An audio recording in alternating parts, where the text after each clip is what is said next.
বিশ্বাস যে শব্দের পরিধি অনেক বড়, যে শব্দের মাহাত্ম্য অনেক দামি, যে মানুষ তোমার কাছে একজন বিশ্বাস ভঙ্গ করবে, সে মানুষকে হয়তো তুমি কখনোই পছন্দ করবে না।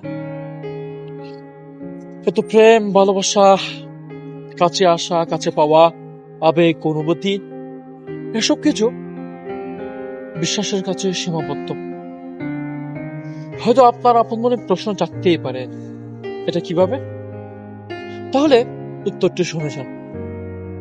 যে মানুষটাকে বিশ্বাস করে আপনি দিনের পর দিন কথা বলে যাচ্ছেন, যে মানুষটাকে বিশ্বাস করে আপনার মূল্যবান সময়টি তার পেছনে ব্যয় করছেন, সে মানুষটির কাছে আপনি নিশ্চয়ই একজন ভালো মানুষকে তার অধিকারী মন আশা করবেন। দিন শেষে সে মানুষের কাছে আপনি একটা ভালো দিন প্রত্যাশা করবেন, একটা ভালো সুযোগ প্রত্যাশা করবেন। যে মানুষটিকে আপনি দিনের পর দিন ভালোবেসে যান, যে মানুষটি আপনার পছন্দে আছে, সে মানুষটিকে আপনি কিভাবে চাইবেন? সে মানুষটিকে আপনি হয়তো কোনো এক নির্দিষ্ট তারা, যে নির্দিষ্ট তারাটা শুধুমাত্র তোমার জন্য চলে, যে নির্দিষ্ট তারাটা শুধুমাত্র তোমাকে দেখার জন্য জ্বলে ওঠে, সে তারার মতোই তুমি তাকে চাইবে।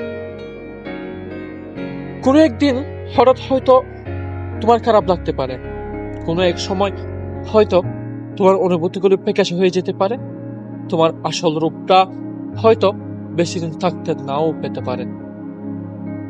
তবু একজন বিশ্বস্ত মানুষ যখন তুমি পেয়ে যাবে তোমার জীবনে, হয়তো সে খারাপ লাগা দিনগুলো, সে অম্লান দিনগুলো, সে দুঃখে কষ্ট থাকা দিনগুলো নিমেষে ভুলে যাবে তার হাতের ছোঁয়ায়, তার চাহনিতে।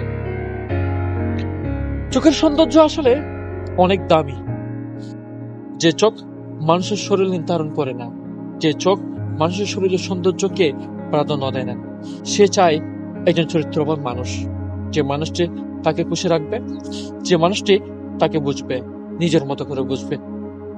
এভাবে বিভিন্ন সময় বিভিন্ন মানুষ আমাদেরকে বিশ্বাস করতে বাধ্য করে, তবে দিন শেষে সবাই বিশ্বাসী হয় না।